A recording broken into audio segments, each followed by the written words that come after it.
जय हिंद आप सभी को। तो चलिए शुरुआत करते हैं। आज के इस क्लास में रुटेरिया, बिहार पुलिस मद निषेध सिपाही, चलन दस्ता सिपाही और कचपाल के लिए जो नया प्रैक्टिस सेट निकाला गया है, इसी बुक का प्रैक्टिस सेट नंबर 8 कंप्लीट करेंगे। इसके पहले देखिए, आपका हम 1 से लेकर 7 तक सारा क्लास करवा चुके हैं। तो कोई भी क्लास आपका छूट गया जाके प्लेलिस्ट चेक कीजिएगा, आपको 1 से लेकर 7 तक सारा क्लास मिल जाएगा। और इधर 2-3 दिन 4 दिन से जो है ना क्लास नहीं आ पा रहा था, आपको सारा हम रीज़न बता चुके हैं कि ये कारण था, इसलिए क्लास जो है ना नहीं आ रहा था। लेकिन अब कंटिन्यू क्लास आएगा, क्योंकि हम पटना आ चुके हैं, तो अब सारा क्लास कंटिन्यू आएगा। तो ध्यान पूरी क्लास को देखिएगा, और जितने भी पीछे का क्लास अगर आप नहीं देखें तो जाके प्लेलिस्ट चेक कीजिएगा, क्लास को देखिए, बहुत आपका फ़ायदा करेगा। क्योंकि आपके पास समय बहुत कम है, समय कम है, जितना रिवीजन कीजिएगा तभी आपका रिजल्ट होगा। बाकी जितने लोग बिहार पुलिस मद निषेध का जो ग्रुप चल रहा है 100 दिन का 100 प्रैक्टिस सेट, उस ग्रुप को नहीं ज्वाइन किए तो सभी लोग जितना जल्दी हो ज्वाइन कीजिए। जितने लोग भरोसा दिखाएं उनको 100% विश्वास दिलाते हैं कि बेहतरीन ढंग से सारा कुछ करवाएंगे। जो करवा चुके उसको अच्छे से रिवीजन कीजिए, अच्छे से प्रैक्टिस सेट, हर वो प्रैक्टिस सेट को लगाइए, तभी आपको जो है ना फ़ायदा करेगा। तो ज़रूर जुड़िए और प्रैक्टिस सेट को लगाइए, ठीक है। तो चलिए शुरुआत करते हैं प्रैक्टिस सेट नंबर 8। लास्ट में आप सभी लोग कमेंट कीजिए कि आप लोग का 100 में कितना मार्क्स आया, और सभी लोग क्लास को लाइक कीजिएगा, शेयर कीजिएगा और चैनल को सब्सक्राइब जरूर कर लीजिएगा। तो चलिए शुरुआत करते हैं। तो देखिए, प्रैक्टिस सेट नंबर 8 का पहला क्वेश्चन कर रहा है कि किसी राज्य में पंचायतों के निर्वाचन की तिथि की घोषणा जो है ना कौन करता है, बताइए। कर रहा है किसी राज्य में पंचायतों के निर्वाचन की तिथि की घोषणा कौन करता है, बताइए। तो ए का सही उत्तर क्या होगा, तो ऑप्शन नंबर यहाँ पे बी होगा, राज्य निर्वाचन आयोग करता है। कौन करता है, राज्य निर्वाचन आयोग करता है। तो याद रखिएगा ना कि राज्यों में पंचायतों के चुनाव की स्थिति की घोषणा राज्य निर्वाचन आयोग जो है ना करता है, जिसका अधीक्षण, निर्देशन और नियंत्रण भारतीय संविधान के अनुच्छेद 243 के तहत जो है ना निहित है। नेक्स्ट आइए, क्वेश्चन नंबर 2 कह रहा है कि संसदीय प्रणाली में शून्यकाल जो है ना किसकी देन है, बताइए। संसदीय प्रणाली में शून्यकाल जो है ना किसकी देन है। तो 2 का सही उत्तर क्या होगा, तो ऑप्शन नंबर यहाँ पे होगा, भारत का है। किसका है, तो भारत का है। और याद रखिएगा ना कि शून्यकाल क्या होता है, तो शून्यकाल में संसद सदस्य बिना पूर्व सूचना के कोई मामले उठा सकते हैं, और शून्यकाल जो है ना प्रश्नकाल के तुरंत बाद शुरू होता है, याद रखिएगा। और संसदीय प्रक्रिया में यह भारत की देन है, जो 1962 से क्या है, तो जारी है। नेक्स्ट आइए, करे कि विधान परिषद के संबंध में निम्नलिखित में से असत कथन जो है ना कौन सा है, बताइए। इसमें बोल रहा है कि असत मतलब गलत कथन कौन सा है, विधान परिषद के बारे में बोल रहा है कि कौन सा कथन क्या है, तो गलत है। तो देखिए, पहला कह रहा है कि विधान परिषद के बारे में कह रहा है राज्य विधायिका का उच्च सदन होता है, ये क्या है, तो आपका सही है। दूसरा कह रहा है कि सदस्यता हेतु न्यूनतम आयु 30 वर्ष होता है, ये भी क्या है, तो सही है। और तीसरा कह रहा है कि बजट पर चर्चा और अनुदान मांगों पर मतदान कर सकती है, ये क्या है, तो गलत है। ये क्या है, तो आपका गलत है, ठीक है। याद रखिएगा ना कि अनुदान मांगों पर मतदान नहीं हो सकता, इसके सदस्य राष्ट्रपति के चुनाव में निर्वाचक मंडल के सदस्य नहीं होते हैं, ठीक है। इसलिए सी नंबर क्या है, तो गलत है। आगे कह रहा है कि राष्ट्रपति के चुनाव में इसके सदस्य भाग नहीं लेते हैं, ये भी क्या है, तो सही। तो यहाँ पे गलत क्या है, तो ऑप्शन नंबर सी गलत है। बाकी ए बी डी क्या है, तो सही है। चलिए आगे देखिए, क्वेश्चन नंबर यहाँ पे 4 कह रहा है कि किस बात में उच्चतम न्यायालय ने यह व्यवस्था दी कि प्रस्तावना संविधान का एक क्या है, तो भाग है, बताइए। क्वेश्चन कर रहा है कि किस बात में उच्च न्यायालय ने यह व्यवस्था दी कि प्रस्तावना संविधान का एक भाग है, बताइए कौन सा वाद है। तो 4 का सही उत्तर क्या होगा, तो ऑप्शन नंबर यहाँ पे सी होगा, केशवानंद भारतीवाद है। क्या है, केशवानंद जो है ना भारतीवाद है। नेक्स्ट आइए, कह निम्नलिखित में से कौन राज्यों के पुनर्गठन से संबंधित क्या है, तो नहीं है, बताइए। निम्नलिखित में से कौन राज्यों के पुनर्गठन से क्या है, तो संबंधित नहीं है, कौन नहीं है, बताइए। तो 5 का सही उत्तर क्या होगा, तो ऑप्शन नंबर यहाँ पे सी होगा, राज्य मनार समिति क्या है, तो राज्य के पुनर्गठन से क्या है, संबंधित नहीं है। राज्य मनार समिति का जो संबंध है ना केंद्र राज्य संबंध से है, लेकिन धर आयोग, जेपी समिति और फजल अली आयोग जो है क्या है, तो राज्यों के पुनर्गठन से क्या है, तो संबंधित है। चलिए आगे देखिए, कह कि किसी राज्य में अधिकतम कितने समय अवधि तक राष्ट्रपति शासन जो है लागू रह सकता है, बताइए। अधिकतम का बात किया है, कह रहा है कि किसी राज्य में अधिकतम कितने समय अवधि तक राष्ट्रपति शासन लागू रह सकता है, बताइए क्या होगा। तो 6 का सही उत्तर क्या होगा, तो ऑप्शन नंबर यहाँ पे सी होगा, कितना होगा, तो 3 वर्ष होगा।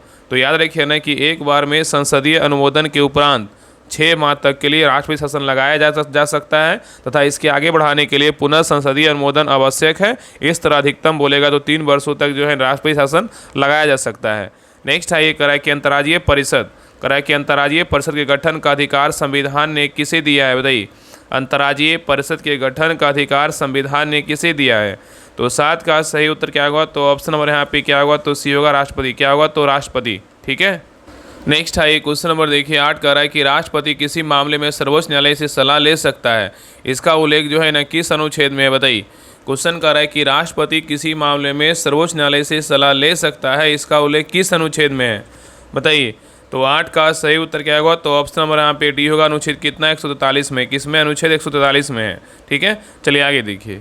नेक्स्ट है क्वेश्चन नंबर देखिए 9 कह रहा है कि संविधान सभा का आखिरी सत्र निम्नलिखित में से कब से कब तक चला था बताइए। कह रहा है कि संविधान सभा का आखिरी जो सत्र है निम्नलिखित में से कब तक चला था बताइए। तो 9 का सही उत्तर क्या होगा, तो ऑप्शन नंबर यहाँ पे होगा 14 से 26 नवंबर 1949 तक। कब चला था, 14 से 26 नवंबर 1949 तक चला था। नेक्स्ट है ये क्वेश्चन नंबर देखिए 10 कह रहा है कि न्यायिक पुनर्विलोकन का अर्थ यह है कि सर्वोच्च न्यायालय जो है ना क्या होता है बताइए। न्यायिक पुनर्विलोकन का जो अर्थ यह है कि सर्वोच्च न्यायालय क्या होता है बताइए। तो 10 का सही उत्तर क्या होगा, तो ऑप्शन नंबर यहाँ पे डी होगा। राज्य के किसी कानून को अवैध जो है ना घोषित कर सकता है। ठीक है, तो याद रखिएगा ना कि सर्वोच्च न्यायालय न्यायिक पुनर्विलोकन के अंतर्गत राज्य द्वारा बनाए गए वैसे कानून को असंवैधानिक एवं शून्य घोषित कर सकता है जो संवैधानिक प्रावधानों के अनुरूप जो है ना नहीं है।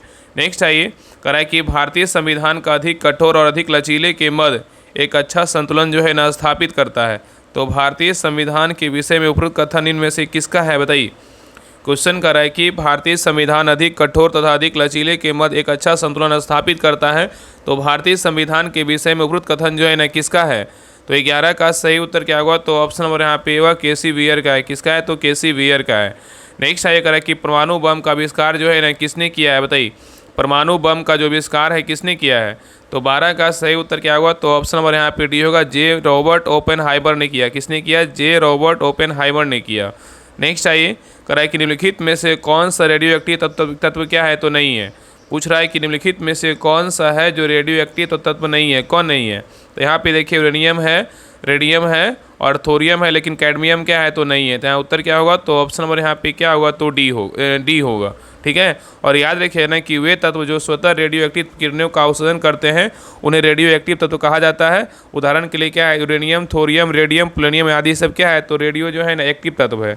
ठीक है, चलिए आगे देखिए। नेक्स्ट है क्वेश्चन नंबर देखिए 14 का रहा है कि उस यौगिक का चिन्हित कीजिए जिसमें आयनिक सहसंयोजक और उपसंयोजी वाले जो है ना आबंध है बताइए। कह रहा है उस यौगिक को चिन्हित कीजिए जिसमें आयनिक सहसंयोजक और उप सहसंयोजी वाले क्या है, तो आबंध है बताइए। तो 14 का सही उत्तर क्या होगा, तो ऑप्शन नंबर यहाँ पे क्या होगा, तो डी होगा। अमोनियम क्या है, ब्रोमाइड है। क्या है, अमोनियम ब्रोमाइड है। नेक्स्ट आइए कह रहा है कि रेडियो एक्टिव युक्त जो है गैस है ना कौन सी है बताइए। रेडियो एक्टिव युक्त जो गैस है ना कौन सी है। तो 15 का सही उत्तर क्या होगा, तो ऑप्शन नंबर यहाँ पे भी होगा, रेडॉन है। क्या है, तो रेडॉन है। चलिए आगे देखिए कह रहा है कि हाइड्रोजन के किस समस्थानिक में न्यूट्रॉन जो है नहीं होता है बताइए। हाइड्रोजन के किस समस्थानिक में न्यूट्रॉन नहीं होता है, किस में नहीं होता है बताइए। कह रहा है कि हाइड्रोजन के किस समस्थानिक में न्यूट्रॉन नहीं होता है। तो यहाँ पे सही उत्तर क्या होगा, तो ऑप्शन नंबर यहाँ पे होगा, प्रोटियम में नहीं होता लेकिन ड्यूट्रियम और ट्राइट्रियम में होता है। तो याद रखिए ना कि हाइड्रोजन के प्रोटियम में समस्थानिक में न्यूट्रॉन नहीं होता है। हाइड्रोजन की खोज बोलेगा तो 1766 में हेनरी कैवेंडिश ने किया था। नेक्स्ट है ये कह रहा है कि भू प्रपटी में सर्वाधिक मात्रा में पाया जाने वाला तत्व जो है ना कौन सा है। भू प्रपटी में सर्वाधिक मात्रा में पाया जाने वाला तत्व कौन सा है। तो 17 का सही उत्तर क्या होगा, तो ऑप्शन नंबर यहाँ पे होगा, ऑक्सीजन है। क्या है, तो ऑक्सीजन है। चलिए आगे देखिए। नेक्स्ट है क्वेश्चन नंबर देखिए 18 का रहा है कि निम्नलिखित में से कौन सा विस्फोटक नहीं है बताइए। इसे बोल रहा है कौन सा जो है ना विस्फोटक नहीं है। तो यहाँ पे देखिए पहला ट्राई नाइट्रोटोल्यून क्या है, विस्फोटक पदार्थ है। ट्राई नाइट्रोग्लिसरीन ये भी क्या है, विस्फोटक है। लेकिन ट्राई नाइट्रो इंट्रोफिनॉल ये भी क्या है, आपका विस्फोटक है। आपका यहाँ पे नाइट्रोक्लोरोफॉर्म ये क्या है, विस्फोटक जो है नहीं है। तो यहाँ पे उत्तर क्या होगा, तो ऑप्शन नंबर यहाँ पे डी होगा। याद रखिए ना कि नाइट्रोक्लोरोफॉर्म जिसे क्या बोलते हैं, क्लोरोपिक्रिक बोलते हैं। क्या प्रयोग निषेचक के रूप में ऑपरेशन के पूर्व मरीज को बेहोश करने में किया जाता है। अतः यह क्या है, विस्फोटक नहीं है। चलिए आगे देखिए कह रहा है कि निम्नलिखित अवस्थाओं में से किसमें गीले कपड़े जो है ना सबसे जल्दी क्या है, सूख जाएंगे बताइए। निम्नलिखित अवस्थाओं में से किसमें गीले कपड़े सबसे जल्दी सूख जाएंगे बताइए। तो 29 का सही उत्तर क्या होगा, तो ऑप्शन नंबर यहाँ पे डी होगा। 20% आता और क्या होगा, 60 डिग्री क्या होगा, तापमान होगा। नेक्स्ट आइए कह रहा है कि निम्नलिखित में से कौन सा एंजाइम लाइसोसोम में जो है ना पाया जाता है बताइए। कह रहा है कि निम्नलिखित में से कौन सा एंजाइम है जो लाइसोसोम में पाया जाता है बताइए, कौन सा एंजाइम है। तो यहाँ पे देखिए आपका प्रोटीएज भी पाया जाता है, फॉस्फेटेज भी पाया जाता है और राइबो न्यूक्लियस पाया जाता है। यहाँ पे उत्तर क्या होगा, तो ऑप्शन नंबर डी होगा, और सभी पाया जाता है। ठीक है, नेक्स्ट है ये कह रहा है कि हरे पौधे में कराए कि हरे पौधे में प्रकाश संश्लेषण की अप्रकाशिक अभिक्रिया क्लोरोप्लास्ट में कहाँ संपन्न होती है, बताइए। कराए कि हरे पौधे में प्रकाश संश्लेषण की अप्रकाशिक अभिक्रिया क्लोरोप्लास्ट में कहाँ संपन्न होती है। तो 21 का सही उत्तर क्या हुआ, तो ऑप्शन नंबर यहाँ पे डी होगा, केवल स्टोमा में। किस में होता है, केवल स्टोमा में होता है। नेक्स्ट आइए, कराए कि निम्नलिखित में से किस बंधन द्वारा डीएनए की श्रृंखलाएं जो है ना बंधी होती है, बताइए। निम्नलिखित में से किस बंधन द्वारा डीएनए की श्रृंखलाएं बंधी होती है, बताइए। तो 22 का सही उत्तर क्या होगा, तो ऑप्शन नंबर यहाँ पे भी होगा, हाइड्रोजन बंधन से। क्या है, हाइड्रोजन बंधन से। नेक्स्ट आइए, कराए कि निम्नलिखित में से कौन सा तत्व प्रोटीन संश्लेषण में क्या अनिवार्य है, बताइए। कराए कि निम्नलिखित में से कौन सा तत्व प्रोटीन संश्लेषण में क्या है, तो अनिवार्य है, कौन है, बताइए। तो 23 का सही उत्तर क्या हुआ, तो ऑप्शन नंबर यहाँ पे डी होगा, नाइट्रोजन है। क्या है, तो नाइट्रोजन है। नेक्स्ट आइए, कराए कि यहाँ पे देखिए मिलान करने बोल रहा है, सूची 1 को जो है सूची 2 से क्या करना, मिलाना है। तो बताइए हिस्टोलॉजी किसको बोलते हैं, बताइए। तो हिस्टोलॉजी में क्या होता है, उत्कों का अध्ययन जो है ना हिस्टोलॉजी कहलाता है, ठीक है। और लेम्नोलॉजी में क्या होता है, तो लेम्नोलॉजी में जो आपका जो है ना झीलों तथा अब अलवणीय जलीय पात्रों का अध्ययन होता है। तो झीलों तथा अलवणीय जलीय पात्रों का अध्ययन बोलेगा तो लिम्नोलॉजी। और पेडोलॉजी में क्या होता है, पेडोलॉजी में मृदा संबंधी अध्ययन होता है। और सिल्वी कल्चर में क्या होता है, वन के बीजों तथा उत्पादों का अध्ययन होता है। तो यहाँ पे उत्तर क्या हो जाएगा, तो 1, 4, 2, 3 किस में है, तो आपका ऑप्शन नंबर यहाँ पे डी में है। नेक्स्ट आइए, कराए कि निम्न में से किसे पादप एवं जंतु का सहसंयोजक जो है ना कड़ी कहा जाता है, बताइए।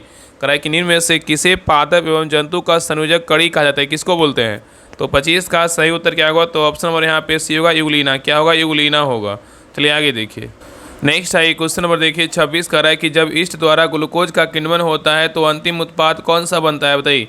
कराए कि जब ईस्ट द्वारा ग्लूकोज का किण्वन होता है तो अंतिम उत्पाद जो है ना कौन सा बनता है, बताइए। तो 26 का सही उत्तर क्या होगा, तो ऑप्शन नंबर यहाँ पे बी होगा, एथेनॉल तथा क्या होगा, CO2 बनता है, ठीक है। नेक्स्ट आएगा कि जुगनू एक प्रकार का जो है ना क्या है, बताइए। जुगनू एक प्रकार का है, क्या, बताइए। तो 27 का सही उत्तर क्या होगा, तो ऑप्शन नंबर यहाँ पे बी होगा, कीट है। क्या है, तो कीट है। नेक्स्ट आएगा कि अधिपादप मतलब एपीफाइट वे पौधे जो अन्य पौधे पर निर्भर करते हैं, किसके लिए। अधिपादप मतलब एपीफाइट्स वे पौधे हैं जो अन्य पौधे पर निर्भर करते हैं, किसके लिए, बताइए। तो 28 का सही उत्तर क्या होगा, तो ऑप्शन नंबर यहाँ पे डी होगा, यांत्रिक अवलंबन के लिए। किसके लिए, यांत्रिक अवलंबन के लिए। नेक्स्ट आएगा कि पौधे में एंजाइम सक्रियता निम्न में से किस तत्व के कारण होता है, बताइए। पौधे में एंजाइम सक्रियता निम्न में से किस तत्व के कारण होता है। तो 29 का सही उत्तर क्या होगा, तो ऑप्शन नंबर यहाँ पे क्या होगा, तो सी होगा, Mn। क्या होगा, तो Mn होगा, जिसको क्या बोलते हैं, मैग्नीज बोलते हैं, ठीक है। नेक्स्ट आइए, कराए कि घूमती हुई वस्तुएं, कराए घूमती हुई वस्तुएं की गति मापने के यंत्र को जो है ना क्या कहते हैं, बताइए। घूमती हुई वस्तुओं की गति मापने के यंत्र को क्या कहते हैं। तो 30 का सही उत्तर क्या होगा, तो ऑप्शन नंबर यहाँ पे बी होगा। यहाँ पे क्या होगा, यहाँ पे सही उत्तर आपका बी होगा, गायरोस्कोप कहते हैं। क्या कहते हैं, गायरोस्कोप। तो घूमती हुई वस्तुओं की गति मापने का यंत्र क्या कहलाता है, गायरोस्कोप कहलाता है। चलिए आगे देखिए, कराए कि समतल दर्पण से संबंधित निम्न कथनों में से जो है ना कौन सा कथन क्या है, तो असत मतलब गलत है। समतल दर्पण के बारे में बोल रहा है, इसमें कौन सा कथन गलत है, बताइए। चारों कथन को पढ़िए, बताइए इसमें कौन गलत है। तो देखिए पहला कह रहा है कि समतल दर्पण द्वारा बने प्रतिबिंब का आकार वस्तु के आकार के बराबर होता है, ये क्या है, तो सही है। समतल दर्पण द्वारा बने प्रतिबिंब का आकार वस्तु के आकार के बराबर होता है, क्या है, बिल्कुल सही है।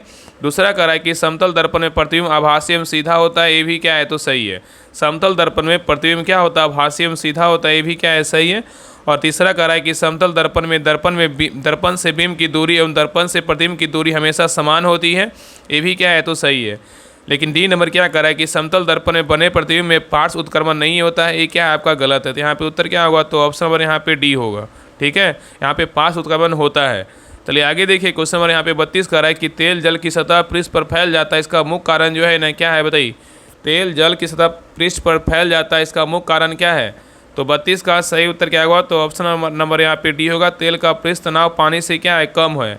नेक्स्ट आइए, यहाँ पे देखिए मिलान करने बोल रहा है, सूची 1 में क्या है, तो मात्रक है, सूची 2 में क्या है, तो भौतिक राशि है। बताइए जूल का ऐसा ही मात्रक क्या है, बताइए। जूल का ऐसा ही मात्रक बोलेगा तो क्या है, जूल किसका है, तो जूल जो है ना कार्य या ऊर्जा का है, किसका है, कार्य का है, ठीक है। और बात करें एम्पियर किसका, एम्पियर आपका जो है ना विद्युत धारा का है। और वाट बोलेगा तो किसका है, वाट जो है ना शक्ति का है। वोल्ट बोलेगा तो विभवांतर का है। तो उत्तर क्या होगा, 1, 3, 4, 2 किसमें है, तो ऑप्शन नंबर यहाँ पे सी में है। नेक्स्ट आइए, क्वेश्चन नंबर देखिए 34 कह रहा है कि निम्नलिखित में से किस बल के कारण दूध को मथने के पश्चात क्रीम दूध से जो है ना पृथक हो जाता है, बताइए। निम्नलिखित में से किस बल के कारण दूध को मथने के पश्चात क्रीम दूध से पृथक हो जाता है, बताइए।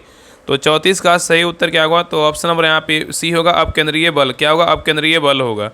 नेक्स्ट आइए, कह कि ध्वनि तरंगे निम्नलिखित में से किस माध्यम में जो है नहीं चल सकती? बताइए, ध्वनि तरंगे निम्नलिखित में से किस माध्यम में नहीं चल सकती है? बताइए। तो 35 का सही उत्तर क्या होगा? तो ऑप्शन नंबर यहाँ पे डी होगा, निर्वात में जो है नहीं चल सकता है। ठीक है, बाकी ठोस में, गैसों में, द्रवों में जो है न चल सकता है। तो याद रखिएगा कि ध्वनि को संचलन के लिए हमेशा किसी न किसी माध्यम की आवश्यकता होती है और निर्वात में माध्यम के अनुपस्थित होने के कारण ध्वनि तरंगे संचलन नहीं कर सकती है। नेक्स्ट आइए, कि निम्नलिखित में से कौन सा कथन प्रकाश के प्रवर्तन के लिए जो है ना सही है? बताइए। इसमें बोल रहा है कि निम्नलिखित में से कौन सा कथन है जो प्रकाश के प्रवर्तन के लिए सही है? बताइए, कौन है? बताइए। तो यहाँ पे देखिए, आपका पहला कह रहा है कि आपतन कोण जो है ना अपवर्तन कोण के बराबर होता है, ये क्या है? तो आपका गलत है। दूसरा कह रहा है कि आपतित किरण, बोल रहा है कि आपतित किरण, परावर्तित किरण एवं दर्पण के आपतन बिंदु पर डाले गए अभिलंब तीनों एक ही तल में होते हैं, ये क्या है? तो आपका सही है। तो उत्तर क्या होगा? तो ऑप्शन नंबर यहाँ पे बी होगा।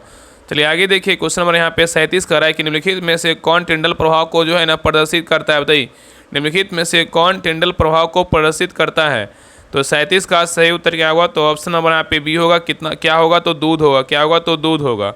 नेक्स्ट आइए, कह रहा है कि भारत में थोक मूल्य सूचकांक के आंकड़े निम्नलिखित में से किस संस्थान या कार्यालय द्वारा जारी किया जाता है? बताइए। क्वेश्चन कर रहा है कि भारत में थोक मूल्य सूचकांक WPI के आंकड़े निम्नलिखित में से किस संस्थान कार्यालय द्वारा जो है ना जारी किया जाता है? बताइए। तो 38 का सही उत्तर क्या होगा? तो ऑप्शन नंबर यहाँ पे बी होगा, वाणिज्यिक एवं क्या होगा? उद्योग मंत्रालय। क्या होगा? वाणिज्यिक एवं क्या होगा? उद्योग मंत्रालय होगा।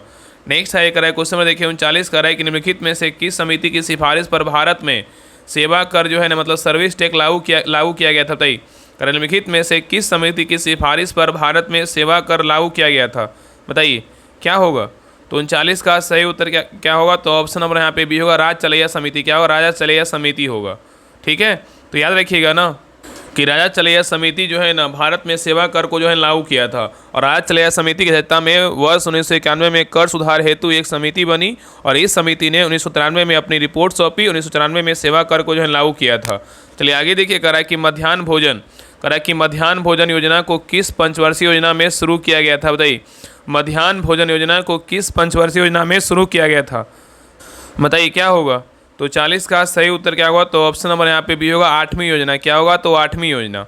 और 8वीं योजना का जो टाइम पीरियड था कितना था? 1992 से 1997 था। नेक्स्ट आइए, कह रहा है IMF, कह रहा है कि IMF ने विशेष आहरण अधिकार SDR को मुद्रा के रूप में कब अपनाया? बताइए।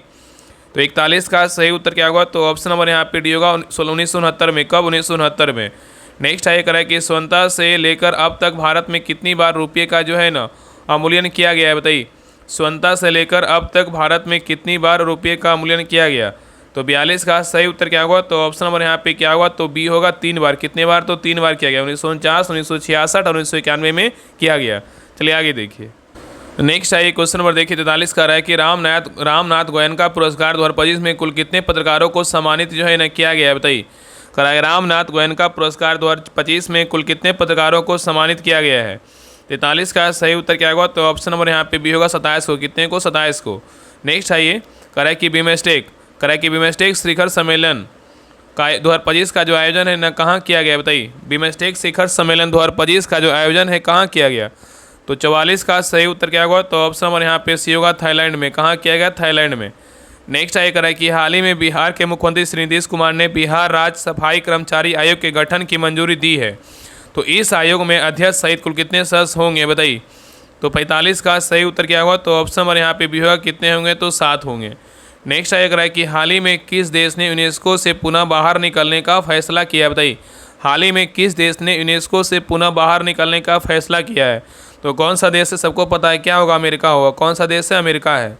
चलिए आगे देखिए, करा कि भारतीय सेना का नया उप सेना प्रमुख जो है ना किसे बनाया गया है? बताइए, भारतीय सेना का नया उप सेना प्रमुख किसे बनाया गया है?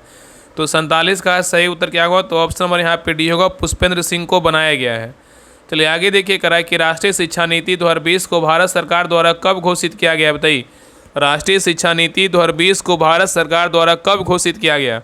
तो 48 का सही उत्तर क्या होगा? तो ऑप्शन नंबर यहाँ पे सी होगा, 29 जुलाई 2020 ईस्वी को जो है ना घोषित किया गया।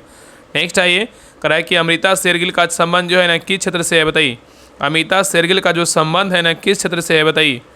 तो 49 का सही उत्तर क्या होगा? तो ऑप्शन नंबर यहाँ पे बी होगा, चित्रकारी से। किससे? चित्रकारी से है। नेक्स्ट आइए क्वेश्चन नंबर देखिए 50 का है कि हाल ही में किन दो भारतीय शहरों को रामसर कन्वेंशन के तहत अंतर्राष्ट्रीय स्तर प्राथभूमि शहरों के रूप में जो है ना मान्यता दी गई है, बताइए। क्वेश्चन कर रहा है कि हाल ही में किन दो भारतीय शहरों को रामसर कन्वेंशन के तहत अंतर्राष्ट्रीय स्तर प्राथभूमि शहरों के रूप में मान्यता दी गई है, बताइए।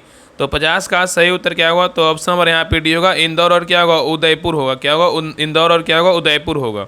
तो याद रखिए ना कि इंदौर और उदयपुर भारत के पहले दो शहर हैं जिन्हें 1971 के रामसर कन्वेंशन के तहत अंतर्राष्ट्रीय स्तर प्राथभूमि शहरों के रूप में जो है ना मान्यता दी गई है। चलिए आगे देखिए, यहाँ पे देखिए मिलान करने बोल रहा है। सूची 1 में क्या है? तो घटना है। सूची 2 में क्या है? तो वर्ष है। चलिए बताइए रॉलेट एक घटना जो है ना कब हुआ था? तो रॉलेट का एक कब हुआ था? 1919 में हुआ था। नमक सत्याग्रह बोलेगा तो ये कब हुआ था? 1930 में हुआ था। चौरी चौरा घटना बोलेगा तो ये कब हुआ था? 1922 में हुआ था। और द्वितीय गोलमेज सम्मेलन बोलेगा तो 1931 में हुआ था। ठीक है, यहाँ पे उत्तर क्या होगा? तो 4, 3, 1, 2 किस में है? तो ऑप्शन नंबर यहाँ पे ए में है।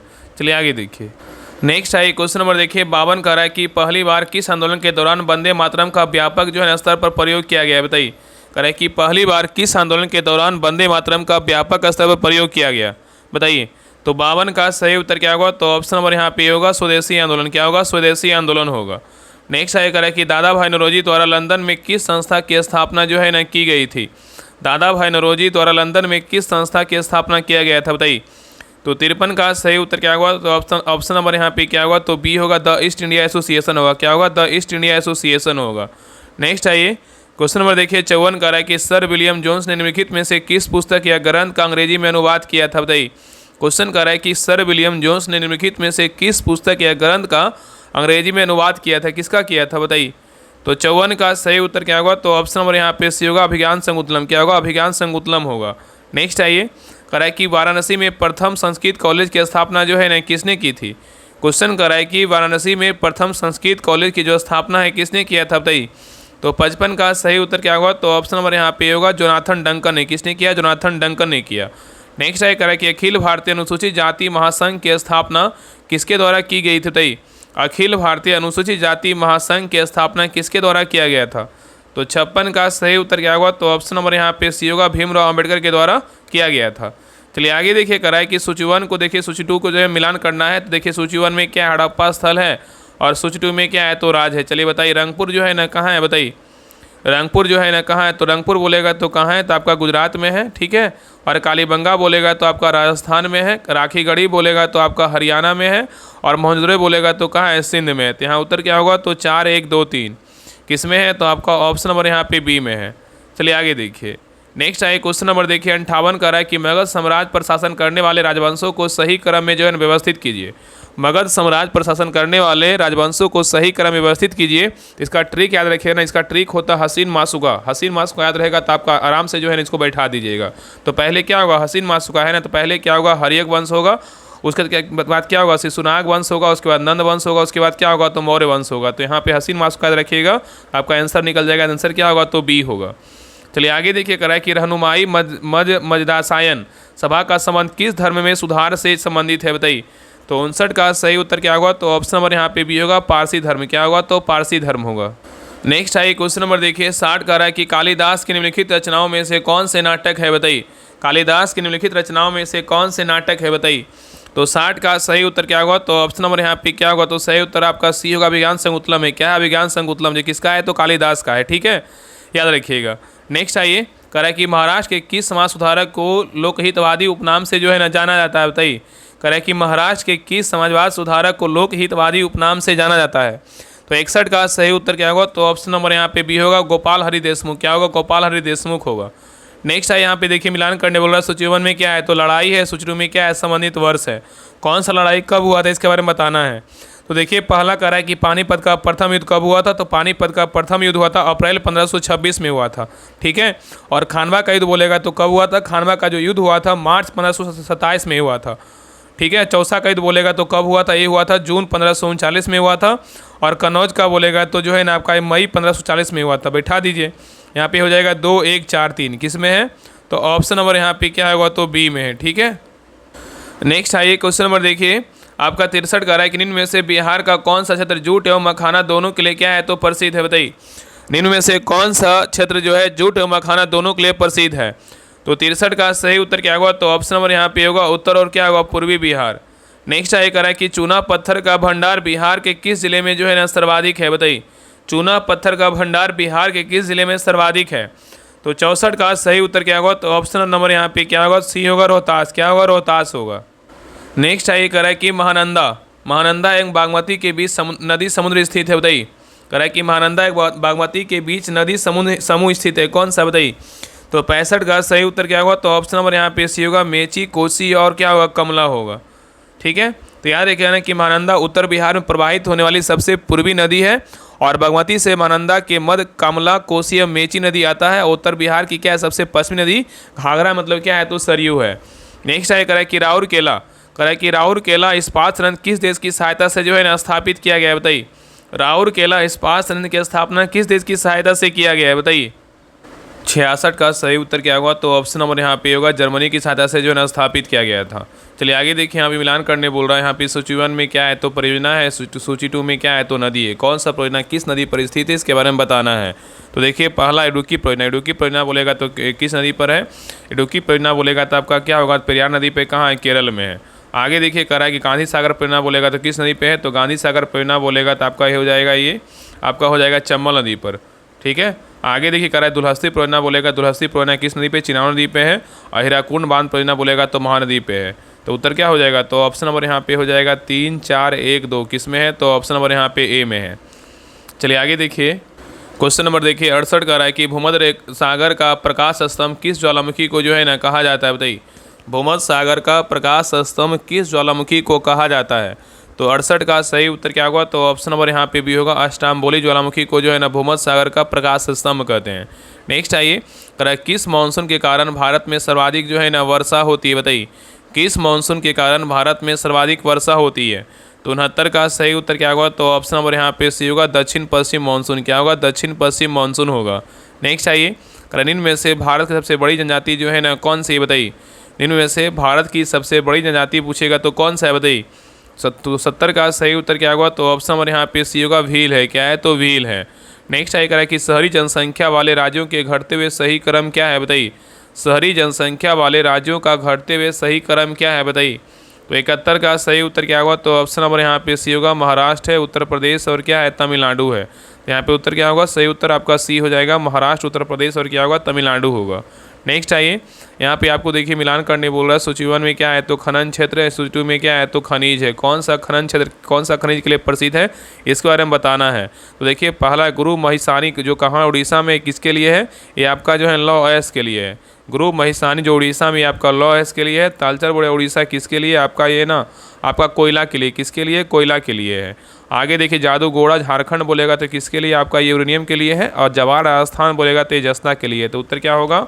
तो 3, 4, 2, 1 किसमें है? तो आपका ऑप्शन नंबर यहाँ पे जो है ना 3, 4, 2, 1 ऑप्शन नंबर यहाँ पे सी में है। नेक्स्ट आगे करा कि मानचित्र पर खींची हुई वे रेखाएं जो सागर तल से समान ऊंचाई को निरूपित करती है तथा विभिन्न स्थानों से होकर गुजरती है, क्या कहलाती है, बताइए। करा कि मानचित्र पर खींची हुई वे रेखाएं जो सागर तल से समान ऊंचाई को निरूपित करती है तथा विभिन्न स्थानों से गुजरती है, क्या कहलाती है, बताइए। तो 73 का सही उत्तर क्या होगा? तो ऑप्शन नंबर यहाँ पे भी होगा, समोच्च रेखाएं कहलाता है। चलिए आगे देखिए, करा है कि सूर्य के संबंध में निम्न में से कौन सा कथन जो है ना गलत है, बताइए। सूर्य के संबंध में निम्न में से कौन सा कथन गलत है, बताइए। कौन सा कथन गलत है? तो देखिए, पहला कह रहा है कि सूर्य के द्रव्यमान में 3 भाग हाइड्रोजन एवं 1 भाग हीलियम मौजूद है। ये क्या है? तो आपका सही है। सूर्य के द्रव्यमान में 3 भाग हाइड्रोजन और 1 भाग हीलियम मौजूद है। ये क्या है? सही है। दूसरा कह रहा है कि सूर्य की संरचना को 6 क्षेत्रों में वर्गीकृत किया जा सकता है। ये भी क्या है? तो सही है। और तीसरा कह रहा है कि सूर्य की वर्तमान आयु लगभग 4.7 अरब वर्ष है। ये भी क्या है? तो आपका जो है ना यहाँ ये आपका क्या है? तो सही है। आगे कह रहा है कि सूर्य अपने अक्ष पर पश्चिम से पूर्व की ओर घूमता है। ये क्या है? आपका गलत है। याद रखिए कि सूर्य अपने अक्ष पर जो है ना पूर्व से पश्चिम की ओर घूमता है, इसलिए क्या होगा? सही होगा। बाकी इसलिए आपका यहाँ से क्या पश्चिम से पूर्व है ना, इसलिए क्या है? तो गलत है। यहाँ पे ए बी सी सही, लेकिन डी नंबर क्या है? तो गलत है। नेक्स्ट आइए, कह रहा है कि विश्व प्रेस स्वतंत्रता दिवस जो है ना कब मनाया जाता है, बताइए। विश्व प्रेस स्वतंत्रता दिवस कब मनाते हैं? तो 75 का सही उत्तर क्या होगा? तो ऑप्शन नंबर यहाँ पे भी होगा, 3 मई को। कब मनाते हैं? 3 मई को। नेक्स्ट है कह रहा है केंद्रीय प्रदूषण नियंत्रण बोर्ड का मुख्यालय कहाँ है, बताइए। केंद्रीय प्रदूषण बोर्ड का मुख्यालय कहाँ है? तो 76 का सही उत्तर क्या होगा? तो ऑप्शन नंबर यहाँ पे होगा, नई दिल्ली में। कहाँ है? तो नई दिल्ली में। चलिए आगे देखिए, नेक्स्ट आइए क्वेश्चन नंबर देखिए 77 का रहा है कि निम्न में से गोदना जो है ना किस राज्य की लोक कला है, बताइए। करें इनमें से गोदना जो है ना किस राज्य की लोक कला है? तो 77 का सही उत्तर क्या होगा? तो ऑप्शन नंबर यहाँ पे बी होगा, बिहार का है। किसका है? बिहार का है। नेक्स्ट आइए करें कि राष्ट्रमंडल कॉमनवेल्थ का मुख्यालय कहाँ है? बताइए, राष्ट्रमंडल कॉमनवेल्थ का जो मुख्यालय है ना कहाँ है? तो 78 का सही उत्तर क्या होगा? तो ऑप्शन नंबर यहाँ पे होगा लंदन में। कहाँ है? तो लंदन में है। नेक्स्ट आइए करें कि रामसर सूची में सूचीबद्ध दीपोर झील किस राज्य में? बताइए, दीपोर झील जो है ना किस राज्य में है? तो 79 का सही उत्तर क्या होगा? तो ऑप्शन नंबर यहाँ पे होगा असम में। कहाँ है? तो असम में है। नेक्स्ट आएगा कि परमाणु ऊर्जा आयोग का गठन किस वर्ष किया गया था? बताइए, परमाणु ऊर्जा आयोग का गठन जो है ना किस वर्ष किया गया था? तो 80 का सही उत्तर क्या होगा? तो ऑप्शन नंबर यहाँ पे होगा 1948 में। कब किया गया था? 1948 ईस्वी में किया गया था। नेक्स्ट आएगा कि रग्बी फुटबॉल में खिलाड़ियों की संख्या जो है ना होती है कितना? बताइए, रग्बी फुटबॉल में खिलाड़ियों की संख्या कितनी होती है?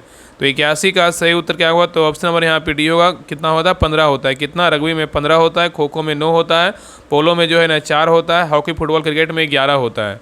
चलिए आगे देखिए करा कि प्रतिवर्ष लाई हरोबा त्यौहार किस राज्य में मनाया जाता है? बताइए, प्रतिवर्ष लाई हरोबा त्यौहार किस राज्य में मनाया जाता है? तो 82 का सही उत्तर क्या होगा? तो ऑप्शन नंबर यहाँ पे भी होगा मणिपुर में। कहाँ मनाया जाता है? मणिपुर में। नेक्स्ट आएगा निम्नलिखित में से विजय स्तंभ जो है ना कहाँ स्थित? बताइए, विजय जो स्तंभ है ना कहाँ स्थित है? तो 83 का सही उत्तर क्या होगा? तो ऑप्शन नंबर यहाँ पे क्या होगा? सी होगा, चित्तौड़गढ़ राजस्थान में है। चलिए आगे देखिए कराए इन ए फ्री स्टेट, इन ए फ्री स्टेट पुस्तक के लेखक कौन है? बताइए, तो 84 का सही उत्तर क्या होगा? तो ऑप्शन नंबर यहाँ पे क्या होगा? तो डी होगा, BS नैपॉल है। कौन है? BS नैपॉल है। आगे देखिए आपका 85 नंबर से आपका मैथ रीजनिंग का क्वेश्चन, इसको बना लीजिएगा। बाकी सभी लोग ग्रुप को ज्वाइन कीजिए, वहाँ पे आपका सोल्यूशन के साथ आपका आंसर PDF मिलता है, तो वहाँ से आप हेल्प लेकर के जो है ना मैथ रीजनिंग का क्वेश्चन सोल्व कर सकते हैं। तो सभी लोग जुड़िए और प्रैक्टिस सेट को बनाइए। यहाँ से आपका आंसर बता देना, आप सब लोग जो है ना बना लीजिएगा। तो 85 का जो सही उत्तर होगा ऑप्शन नंबर यहाँ पे सी होगा। चलिए आगे देखिए 86 का जो सही उत्तर होगा ऑप्शन नंबर यहाँ पे डी होगा। नेक्स्ट है क्वेश्चन नंबर देखिए 87 का जो सही उत्तर होगा ऑप्शन नंबर यहाँ पे ए होगा। नेक्स्ट है क्वेश्चन नंबर देखिए 88 का जो सही उत्तर होगा ऑप्शन नंबर यहाँ पे सी होगा। नेक्स्ट है क्वेश्चन नंबर देखिए 89 का जो सही उत्तर होगा ऑप्शन नंबर यहाँ पे बी होगा। चलिए आगे देखिए 90 का जो सही उत्तर होगा ऑप्शन नंबर यहाँ पे सी होगा। नेक्स्ट है क्वेश्चन नंबर देखिए 91 का है कि खेलो इंडिया यूथ गेम्स 2025 का आयोजन किस राज्य में जो है ना किया गया है? बताइए, खेलो इंडिया यूथ गेम्स 2025 का आयोजन किस राज्य में किया गया है? तो कहाँ किया गया? अपना बिहार में किया गया है। आगे देखिए करा कि 18वीं भारत वन स्थिति रिपोर्ट 2023 के अनुसार भारत में कुल वन एवं वृक्ष आवरण कितना वर्ग किलोमीटर क्षेत्र में जो है ना फैला हुआ है? बताइए, तो 92 का सही उत्तर क्या होगा? तो ऑप्शन नंबर यहाँ पे सी होगा। 82 है जो है ना 8,27,000 जो है 357 वर्ग किलोमीटर, ऐसा रखिएगा। 82 से 73 वर्ग किलोमीटर में क्या है? तो फैला हुआ है। ठीक है, चलिए आगे देखिए। नेक्स्ट आइए क्वेश्चन नंबर देखिए 93 का रहा है, इसको जो है ना आप बना लीजिएगा। 93 का जो सही उत्तर होगा ऑप्शन नंबर यहाँ पे क्या होगा? तो सी होगा। नेक्स्ट आइए नेक्स्ट क्वेश्चन नंबर देखिए 94 भी आपका रीडिंग का क्वेश्चन। विमल संख्या युग्म का चयन कीजिए। 94 का जो सही उत्तर होगा ऑप्शन नंबर यहाँ पे क्या होगा? 94 का जो है ना आपका यहाँ पे हो जाएगा आपका ए होगा। 520 अनुपात कितना? 481 होगा। आगे देखिए आपका इंग्लिश का क्वेश्चन है करा है change the given sentences into direct speech. It क्या है? Is it showing the c asked? बताइए, is it showing c asked बताइए क्या होगा? नरेशन का क्वेश्चन है, बताइए। तो 95 का सही उत्तर क्या होगा? तो ऑप्शन नंबर यहाँ पे बी होगा। सी आस्क्ड इफ इट वाज क्या होगा? शोइंग होगा। नेक्स्ट आइए क्वेश्चन नंबर देखिए आपका 96 का रहा है। क्वेश्चन नंबर देखिए 96 का रहा है कि select the correct passive of the जो है ना गिवन सेंटेंसेस। यहाँ पे दिया हुआ है करा ही एट पिज़्ज़ा रेवेंशनली। बताइए, करा ही एट पिज़्ज़ा रेवेंशनली का क्या होगा? बताइए, यहाँ पे करेक्ट पैसिव वॉइस बोल रहा है, कौन सा होगा? ही एट पिज़्ज़ा रेवेंशनली। 96 का जो सही उत्तर होगा ऑप्शन नंबर यहाँ पे बी होगा। पिज़्ज़ा वाज ईटन रेवेंशनली बाई क्या होगा? हिम होगा। आगे देखिए 97 का है इन वाक्यांशों में एक अशुद्ध वाक्य है, इनका चयन कीजिए। मतलब इसमें जो है ना आपका एक अशुद्ध तरीके से लिखा गया, इसमें अशुद्ध कौन सा है? बताइए। तो 97 का जो सही उत्तर होगा ऑप्शन नंबर यहाँ पे क्या होगा? ये होगा। उसमें बचपन है, ये क्या है आपका जो है ना अशुद्ध तरीके से लिखा हुआ। उसमें क्या है? उसमें जो है ना आपका बचपन, ये अशुद्ध वाक्य है। ठीक है, बाकी क्या है? तो उस बाकी जो है ना उसमें बचपना है, ये सही है, मतलब शुद्ध तरीके से लिखा गया। वह बचपन से नटखट, ये भी क्या है? शुद्ध तरीके से लिखा गया है। और तुम बचपन से सीधे हो, ये भी क्या है? शुद्ध तरीके से लिखा नहीं, लेकिन आपका ए जो है ना आपका क्या है? शुद्ध तरीके से लिखा गया है। नेक्स्ट है क्वेश्चन में देखिए 98 का रहा है इति प्लस आदि इत्यादि में कौन सी संधि है? बताइए, इति प्लस आदि इत्यादि में कौन सी संधि है? तो 98 का सही उत्तर क्या होगा? तो ऑप्शन नंबर यहाँ पे भी होगा एन संधि। क्या है? तो एन संधि है। नेक्स्ट है करें कि मैं कलम से लिखता हूँ इस वाक्य में कौन सा कारक है? बताइए, मैं कलम से लिखता हूँ इस वाक्य में कौन सा कारक है? तो 99 का सही उत्तर क्या होगा? तो ऑप्शन नंबर यहाँ पे डी होगा, करण कारक है। क्या है? तो करण कारक है। नेक्स्ट आइए क्वेश्चन नंबर देखिए 100 का है कालिंदी। कालिंदी का परिवाची क्या है? बताइए, कालिंदी का जो पर्यायवाची होगा ना क्या होगा, तो 100 का सही उत्तर क्या होगा, तो ऑप्शन नंबर यहाँ पे डी होगा, यमुना है। क्या है, तो यमुना है। ठीक है, तो कालिंदी का पर्यायवाची क्या होगा, तो यमुना है। ठीक है, कालिंदी का पर्यायवाची क्या है, तो यमुना है। तो ये रहा आपका एडिटोरिया बिहार पुलिस मद्य निषेध का प्रैक्टिस सेट नंबर 8 रहा। आप लोग क्लास कैसा लगा आप लोग कमेंट सेक्शन में जरूर बताइएगा। और प्लीज़ सभी लोग क्लास को लाइक कीजिएगा, शेयर कीजिएगा, चैनल को सब्सक्राइब जरूर कर लीजिएगा। और आप सभी लोग कमेंट जरूर कीजिए कि आप लोग का जो है ना 100 में कितना मार्क्स आया। बाकी सभी लोग जो है ना ग्रुप को ज्वाइन कर लिए। ग्रुप में देखिए इस प्रकार आपका देखिए सोल्यूशन PDF प्रोवाइड करवाया था आंसर के साथ। तो आप सभी लोग जुड़िए और प्रैक्टिस सेट को लगाइए। देखिए आप लोग को बताते हैं कैसे आपको जो है ना प्रैक्टिस सेट वहाँ पे करवाया जा रहा है। ये देखिए आपका बिहार पुलिस मद्य निषेध कचपाल चलन 10 अगला स्पेशल जो है ना प्रैक्टिस सेट स्टार्ट हो चुका है। इसमें देखिए आपका वॉल्यूम 1 जो है ना खत्म कर चुके हैं। तो पीछे का जो भी मतलब अभी जुड़िएगा तो आपका पीछे का जो है जो करवाया गया आपका सारा प्रैक्टिस सेट आपको मिल जाएगा।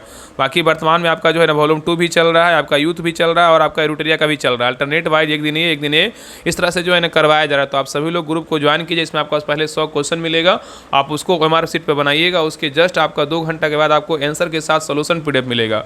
फिर आप देखिए कि हाँ मेरा कितना मिला लीजिए, कितना सही हुआ कितना गलत हुआ। उसका जो क्वेश्चन गलत होता है उसका अच्छे से एनालिसिस कर लीजिए ताकि जो आपका क्वेश्चन है ना दोबारा गलत ना हो। ठीक है, बाकी इसमें एडिटोरिया का बुक नहीं दिया, लेकिन एडिटोरिया का जो है ना प्रैक्टिस सेट हम 7 तक करवा चुके हैं। तो आप सभी लोग जुड़िए और प्रैक्टिस सेट को बनाइए। इस ग्रुप में ज्वाइन करने के लिए आपको देखिए 99 रुपये पेमेंट करना होगा। और आप पेमेंट आपको देखिए इसी नंबर पर करना होगा 7549392490। इस नंबर पे जो है ना पेमेंट करके यही नंबर क्या है तो व्हाट्सएप नंबर इसी पे स्क्रीनशॉट भेज दीजिएगा और लिख दीजिएगा बिहार पुलिस मद्य निषेध। आपके पास कॉल जाएगा, आप उसको कंफर्म कर लीजिएगा तो कौन सा मतलब आपके पास कॉल जाएगा तो आपके पास जो है ना जब हाँ बोलिएगा तो आपको ग्रुप का लिंक आपको मिल जाएगा चेक करके। ठीक है, आधा 1 घंटा समय लगेगा, आधा से मुश्किल से आधा घंटा समय लगेगा, आपको ग्रुप का लिंक मिल जाएगा। तो सभी लोग जुड़िए और प्रैक्टिस सेट को लगाइए। बाकी आप सभी के लिए जो है ना बिहार SSC का भी प्रैक्टिस सेट स्टार्ट हो चुका है। बिहार SSC में जो है ना आपको 50 दिन में 50 प्रैक्टिस सेट करवाया जाएगा। तो जो भी लोग बिहार SSC का तैयारी करते हैं उनके लिए बेहतरीन मौका है कि आप जुड़िए इस ग्रुप में और प्रैक्टिस सेट को लगाइए। इसका भी फ़ी बात करें तो इसका भी फ़ी कितना है, 99 रुपये ही है। आप इसी नंबर पर पेमेंट करके आप स्क्रीनशॉट भेज दीजिएगा, आपको ग्रुप का लिंक जो है ना आपको मिल जाएगा। लिख दीजिएगा बिहार SSC ग्रुप। ठीक है, आपको ग्रुप का लिंक वो चेक करके आपको दे देंगे। तो जुड़िए और प्रैक्टिस सेट को लगाइए। बाकी सभी लोग क्लास को लाइक कीजिएगा, शेयर कीजिएगा और चैनल को सब्सक्राइब जरूर कर लीजिएगा और एक ग्रुप में जो है ना शेयर जरूर कीजिएगा। तो मिलते हैं एक नए क्लास में, तब तक के लिए जय हिंद जय भारत।